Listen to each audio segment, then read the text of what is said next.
आपको बताएं कि आज लोकसभा में महिला आरक्षण बिल पेश हो चुका है और इसी के साथ ही चर्चा होने लगी है कि क्या बीजेपी ने आधी चुनावी लड़ाई जीत ली है।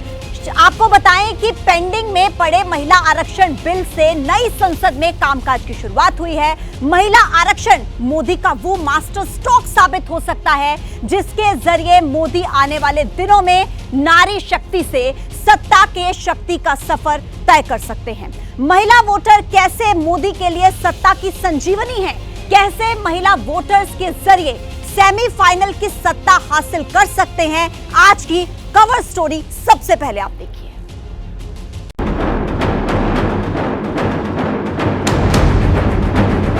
महिलाओं को अधिकार देने का, महिलाओं की शक्ति का उपयोग करने का वो काम, शायद ईश्वर ने ऐसे कई पवित्र काम के लिए मुझे चुना है। कल ही कैबिनेट में महिला आरक्षण वाला जो विधेयक है उसको मंजूरी दी गई है। नारी शक्ति वंदन अधिनियम, इसके माध्यम से हमारा लोकतंत्र और मजबूत होगा। मैं देश की माताओं, बहनों, बेटियों को नारी शक्ति वंदन अधिनियम के लिए बहुत बहुत बधाई दूंगा। और प्रधानमंत्री नरेंद्र मोदी के इसी भाषण के साथ नई संसद में कामकाज की धमाकेदार शुरुआत। करीब 1:50 पर नई संसद में पीएम मोदी ने महिला आरक्षण को लेकर बयान दिया और फिर 20 मिनट बाद 2:10 पर कानून मंत्री अर्जुन राम मेघवाल ने लोकसभा के पटल पर 33% आरक्षण वाला बिल पेश किया।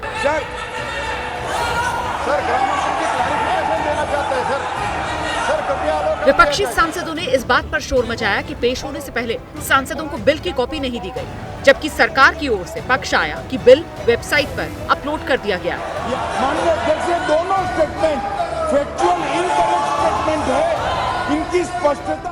अब आपके मन में सवाल होगा कि इस बिल का आने वाले विधानसभा चुनाव पर क्या असर होगा। मध्य प्रदेश, राजस्थान, छत्तीसगढ़ समेत 5 राज्यों में होने विधानसभा चुनाव और इन चुनावों से पहले ही मोदी सरकार ने महिला आरक्षण का बिल संसद में पेश करके एक तरह से मास्टर स्ट्रोक खेलने की कोशिश की है।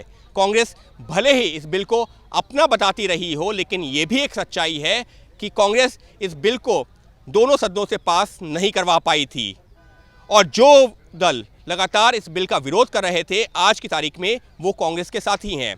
ऐसे में मोदी सरकार आने वाले चुनावों में इस बिल को एक हथियार के तौर पर पेश कर फायदा उठाने की पूरी कोशिश करेगी।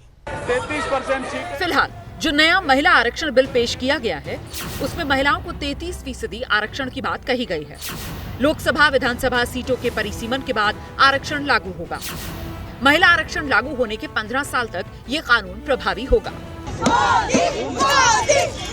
मोटे तौर पर समझे तो 33% महिला आरक्षण का सीधा असर तत्काल नहीं दिखने वाला, क्योंकि सीटों का परिसीमन 2026 में होना है।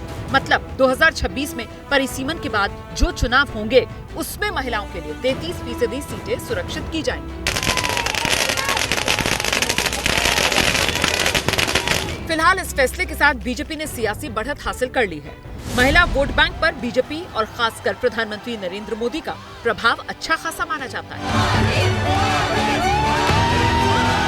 2019 के लोकसभा चुनाव की बात करें तो CSDS का सर्वे बताता है उस चुनाव में 36% महिलाओं ने बीजेपी को वोट दिया, जबकि कांग्रेस को महज 20% महिलाओं ने ही वोट दिया।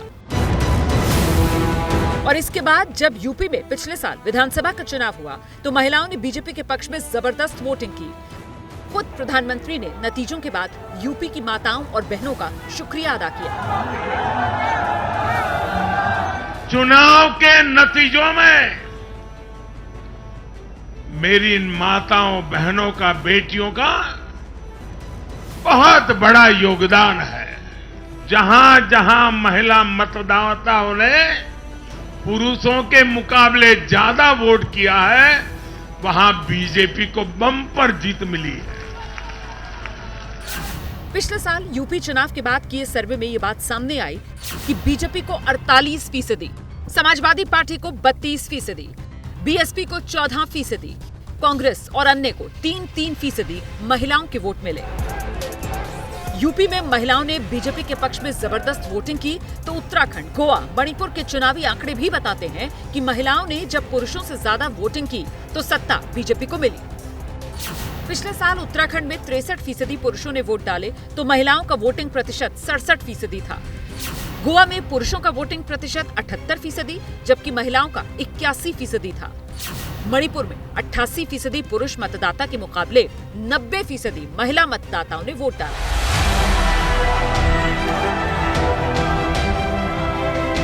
इन तीनों राज्यों में बीजेपी को ही सत्ता मिली। मतलब साफ है, हाल के चुनावी पैटर्न बताते हैं बीजेपी पर महिलाओं का ज्यादा भरोसा रहा।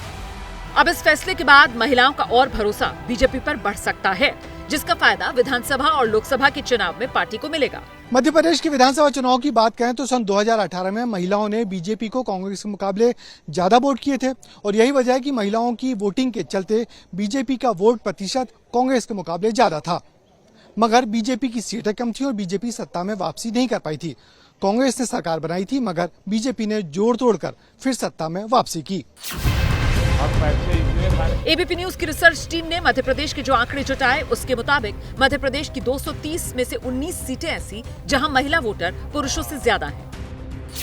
साल 2018 में 52 ऐसी सीटें थीं जहां महिलाओं ने पुरुषों से ज्यादा वोट दिया। महिलाओं के ज्यादा वोट वाली 52 में से 32 सीटें बीजेपी ने जीती। कांग्रेस को 18, अन्य को 2 सीटों पर जीत मिली। अब एक बार फिर महिलाओं का वोट पाने के लिए बीजेपी के नेता मध्य प्रदेश के सियासी समर में महिला आरक्षण का मुद्दा उठाएंगे। स्वाभाविक है कि महिलाओं का भरोसा बढ़ेगा और बीजेपी को इसका फायदा मिलेगा।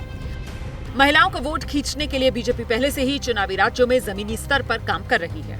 अब महिला आरक्षण वो हथियार मिल गया है जिसके दम पर बीजेपी चुनावी राज्यों में विरोधियों के महिला कार्ड को काटने की कोशिश करेगी।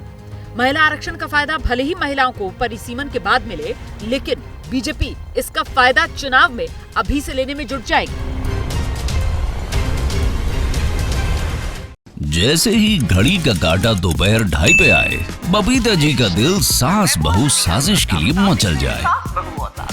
और ये है इनकी बहू, पूरे दिन ऑफिस की टेंशन हो जाए गॉन जब ये करें अपना फेवरेट शो फ्री टाइम पे ऑन। इनकी तरह आप भी देखें अपना फेवरेट शो अपने टाइम पर और डाउनलोड कीजिए एबीपी लाइव ऐप अपने स्मार्ट टीवी पर।